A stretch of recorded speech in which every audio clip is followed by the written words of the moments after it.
Kali ini Mimin bakal menceritakan kelanjutan season pertama dari animasi Cina yang berjudul Immortality. Alur cerita ini Mimin bawa dari novelnya yang berjudul Eternal Life, di mana menceritakan tentang seorang pelayan bernama Fang Han yang bertekad untuk keluar dari status pelayannya. Sebelum ke alur ceritanya, Ane bakal jelasin dulu bahwa ada sedikit perbedaan antara animasi dan juga novelnya, yang mana di episode terakhir dalam animasinya Fang Han, Fang Qingsu dan juga Hong Yi bertarung melawan Wang Molin dan berakhir dengan kematian si Hong Yi. Nah, sedangkan dalam novelnya si Hong Yi ini tidak mati dalam pertempuran itu. Jadi intinya, si Hong Yi di dalam novelnya belum mati. Okelah, tanpa banyak basa-basi, langsung aja yuk ke alur ceritanya.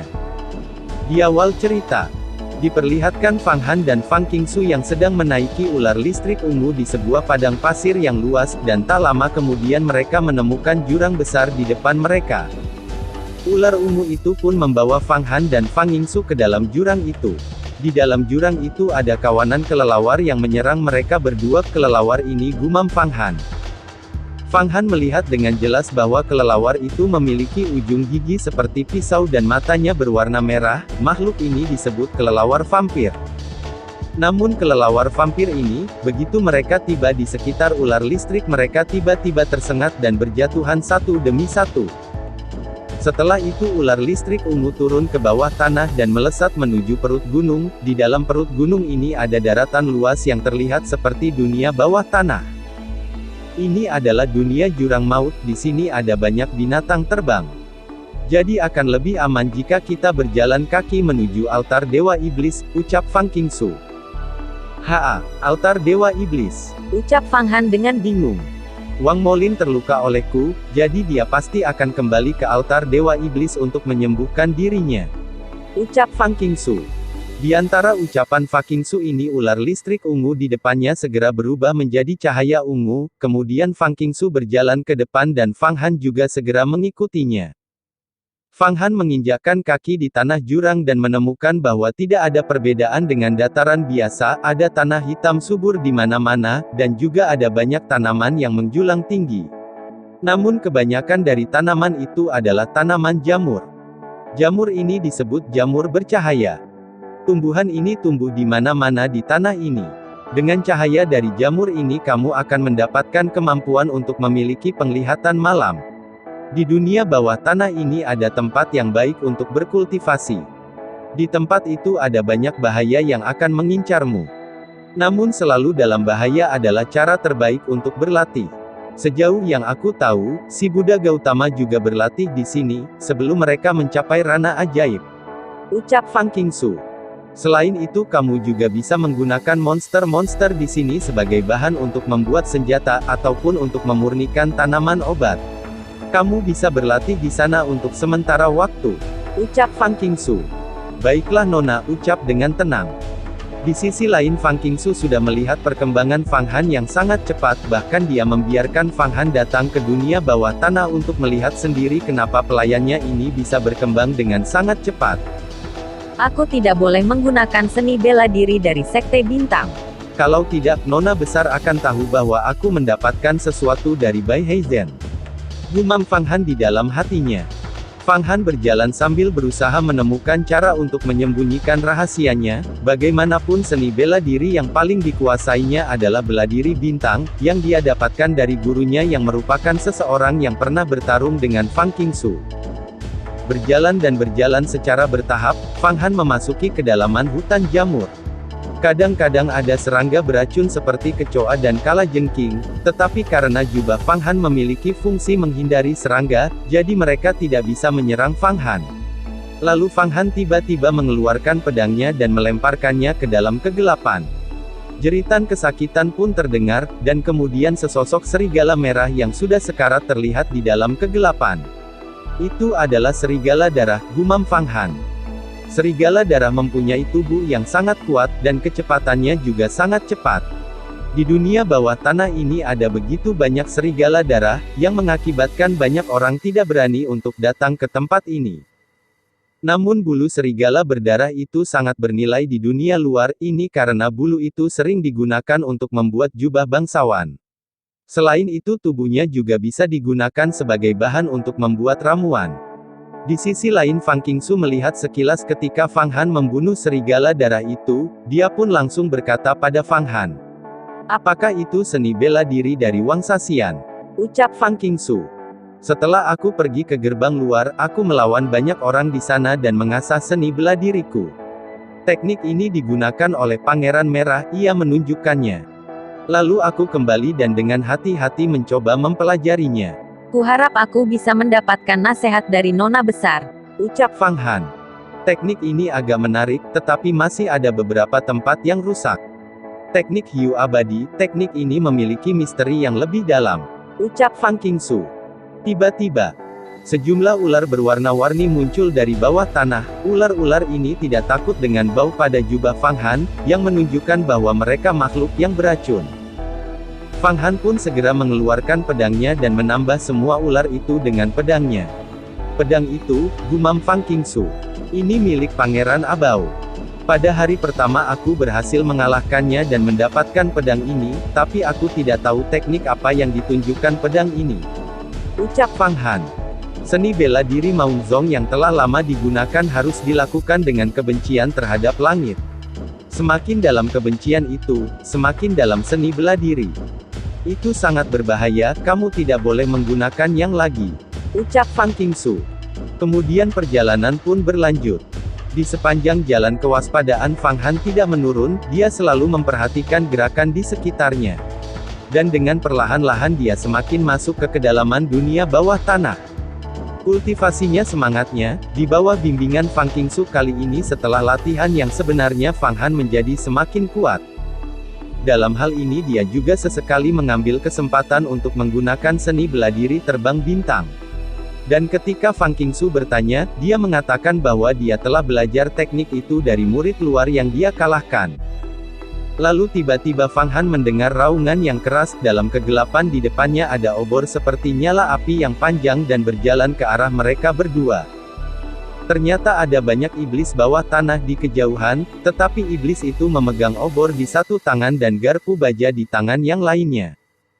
Itu adalah kawanan yaksa, nampaknya kita sudah tidak jauh dari altar Dewa Iblis. Pergilah dan bunuh para iblis itu. Ucap Fang Qingsu. Sekarang Fang Qingsu benar-benar membiarkan Fang Han untuk membunuh sekelompok yaksa yang setara dengan ranah keberanian. Yaksa ini kekuatan lompatannya sangat menakjubkan, meskipun tidak seperti yaksa terbang, mereka bisa meluncur ke langit dan menunjukkan kemampuan iblisnya. Ada 12 yaksa di ranah kekeberanian, untungnya seni bela diri mereka tidak sebagus Pangeran Merah. Ucap Fang Han. Fang Han pun berdiri tegap mengangkat pedangnya, dan kemudian melangkah untuk menyerang kawanan yaksa itu.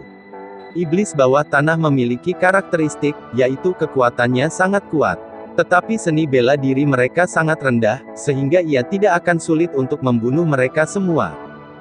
Wah, ternyata ada dua manusia, ada juga seorang wanita. Apakah kalian ingin turun ke bawah dan memburu monster untuk menjadi kaya? Dasar tidak tahu malu. Ucap salah satu dari yaksa itu. Kemudian yaksa itu melompat seperti harimau, lalu ada cahaya dingin yang keluar dari garpu bajanya.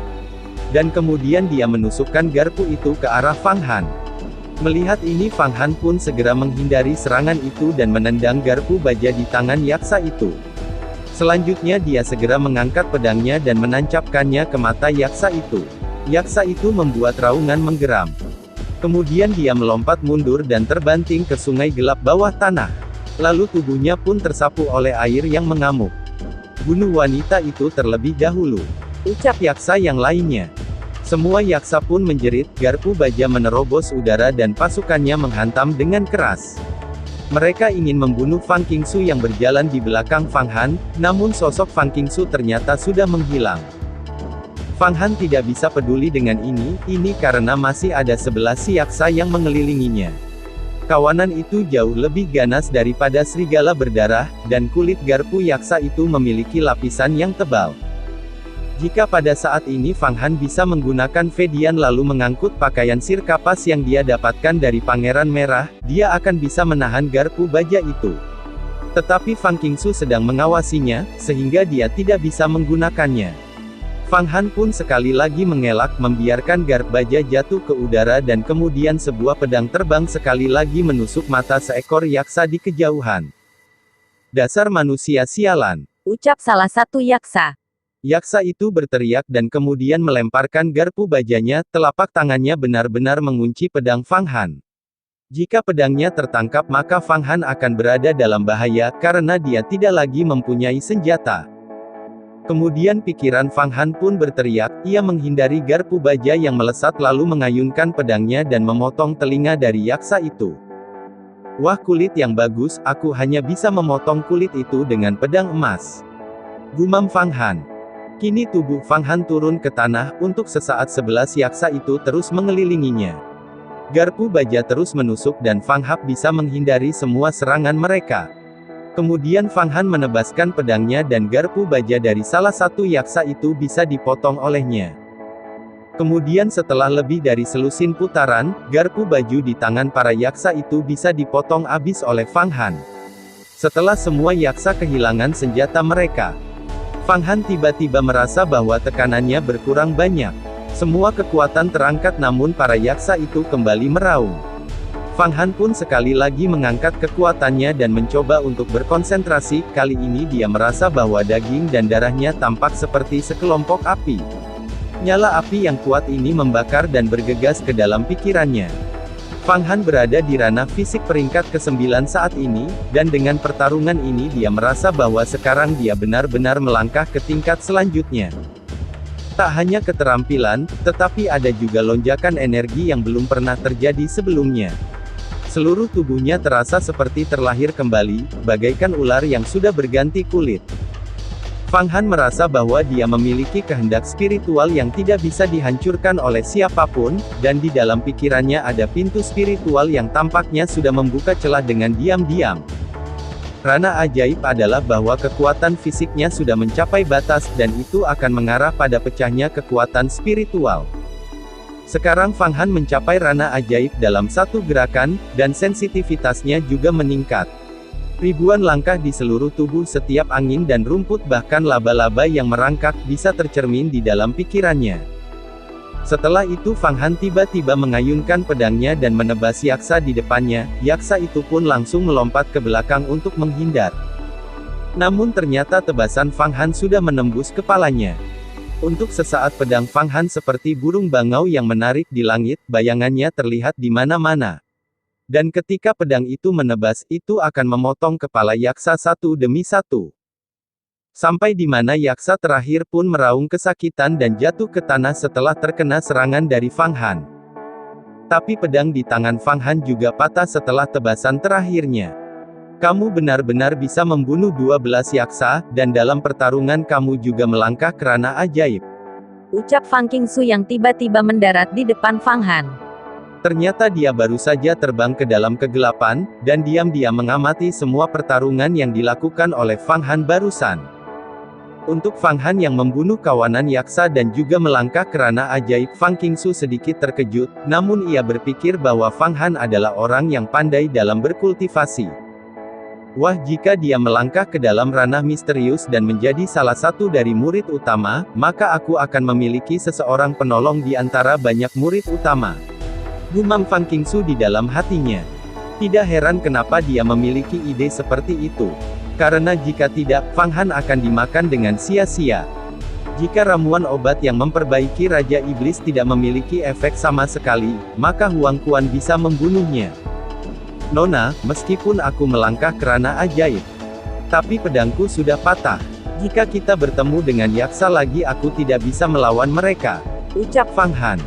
Ah, tenang saja. Ucap Fang Qingsu. Setelah itu Fang Qingsu mengangkat tangannya, dan pedang Fang Han yang sudah patah terbang ke tangannya. Lalu petir ungu keluar dari tangannya, dan mengubah pedang itu menjadi cairan logam yang mengalir ke dalam pisau terbang. Pedangmu yang patah dihilangkan olehku, aku berkonsentrasi pada kekuatan spiritual dari pisau listrikku. Selama musuh ada di tengah, pisau listrik ungu akan meledak, bahkan jika itu mengenai pesawat terbang, itu bisa menyakitinya. Ucap Fang Qingsu.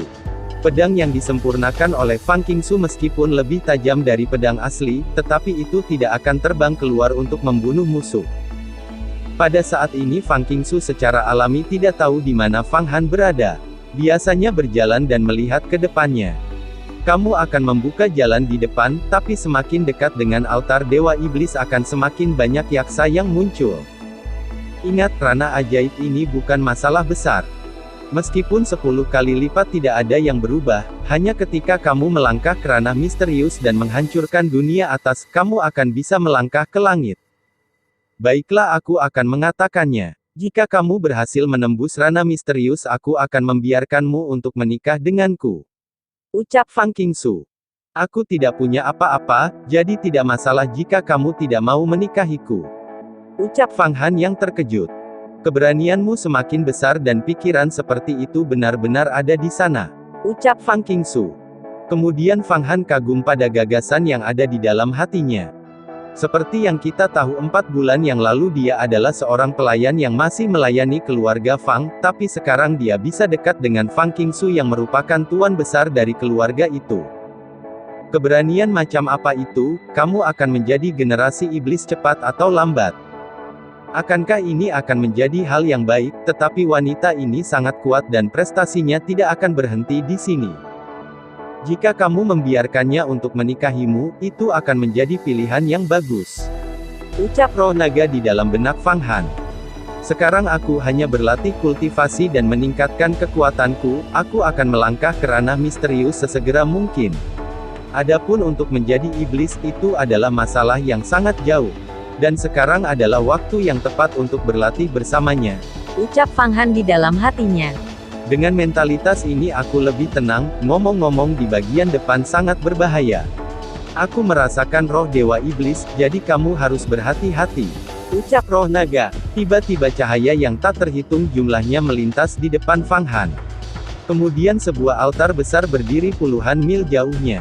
Cahaya merah menerangi altar itu, dan di sana ada banyak yaksa yang berbaris seperti tentara.